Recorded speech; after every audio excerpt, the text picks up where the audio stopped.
Today we're breaking down the GT Cut 2s, one of my favorite basketball shoes to come out recently. Let's go. What's good, everyone? Welcome back to the channel. It's Zach here with Tamster's Kicks, and we are breaking down the Nike GT Cut 2 basketball shoes.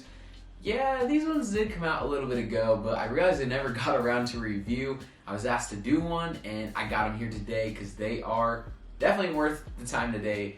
I'm excited for these ones. If you guys haven't seen a basketball shoe review from me, we're breaking down the traction, cushion, materials, fit, support, all that good stuff. Ratings will be at the end of the video, so you guys want to stick around for that.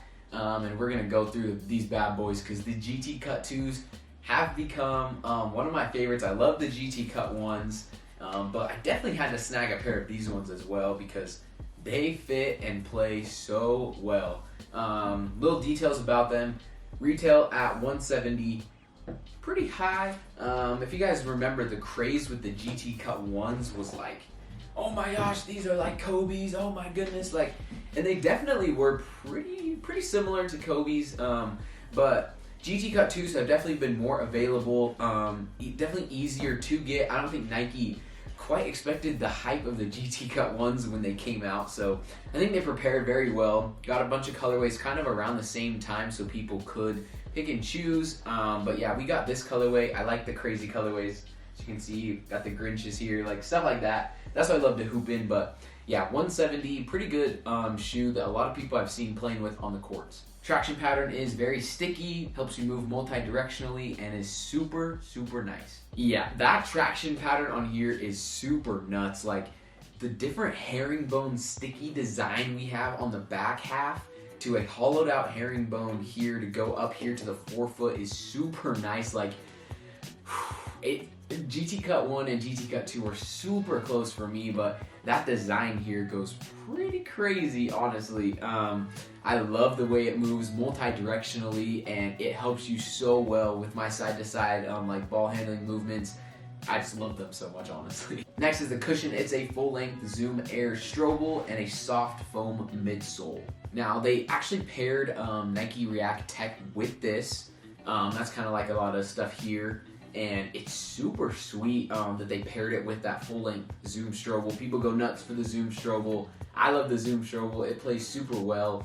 And then they have that, I didn't even mention it with the traction, but it's like their new kind of like, it's like a smear like traction, which is kind of like what they're trying to do here with like the 3 different layers to the traction pattern. Super sweet, super good, but yeah, it's super comfy to play in as well. With the materials, you got that upper built like a cage with a nice lining underneath to reduce the weight. And I mean, you can like visibly like see how breathable the materials are on the shoe. And it's super nice because sometimes with shoes, that material here along the toe will be too tight and it won't allow you to have a breathable shoe, which I think is pretty crucial in like side-to-side movements and like longevity of like playing in a game. So I love that aspect of these, and the materials feel super nice, lightweight. Tongue is nice and soft. It's like a foam tongue, but it's super comfy, doesn't restrict at all either, and it even has like little slats in it, so it's pretty breathable too. So fit wise, true to size for sure. If you go up, I think they're gonna be a little too big. The thing with the GT Cut 1s is I could go up to that 11.5, and they were like pretty close. I wore a thicker sock when I had the 11.5s, but I would go true to size here. There is a little more toe room even in these ones. I think they did have a wider base, a wider finish to the shoes. So I would definitely go true to size because I feel a little bit of toe room in here just going true to size. So stay there. But that fit definitely conforms to like how they want this shoe to be. Low to the ground, quick, agile movement. So just stay true to size. With support, one of the best things I like about this one is the laces come right through like medial and laterally.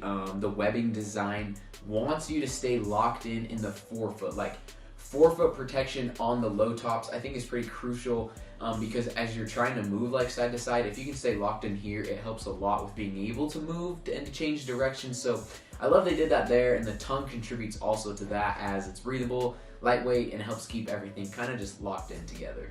Traction and cushion, I'm giving them a rating at the same. I give them both a 9. I think they're really good. I think the combination of these play very well together, and I think that that traction powder on there, man. I mean, I don't think it's better than the Curry 10s, but it's up there with being able to compete and play at like a high level. I love the Kobe 9 traction as well, a little bit more than this, but as comparison to a Kobe shoe, this is pretty similar, so they're pretty high. Materials 8.5. They're pretty breathable, pretty light. They feel nice on the foot, so it's pretty high. I don't have anything really negative to say. I just prefer maybe some other materials I've played in before, like Curry 10 material, but they're really nice. Fit, I'm actually giving them a 7.5, a little bit lower than I usually give shoes. I just felt like there was a little bit of toe dead space in there, and I do have a wider foot, so that could contribute to it, but I didn't feel as super secured with the fit as I wanted to be with like the GT Cut 1s, so that's like the only knock on them right there, but still pretty solid fit.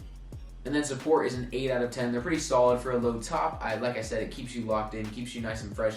I'm gonna have to play in them more. I hoop in a lot of different shoes, so this one I'm gonna have to break in a ton more, but overall, guys, if you can get your hands on these ones, I know GT Cut 1s are like 600-700 bones right now. Like, they're a lot. Some color is cheaper, but like, go get a GT Cut 2 because they play super nice. I've seen them on sale a couple different times, actually on Nike, so check that out. Thanks for watching today, guys. Hit that subscribe button as well before you get out of the video, but we'll see you guys on the next one.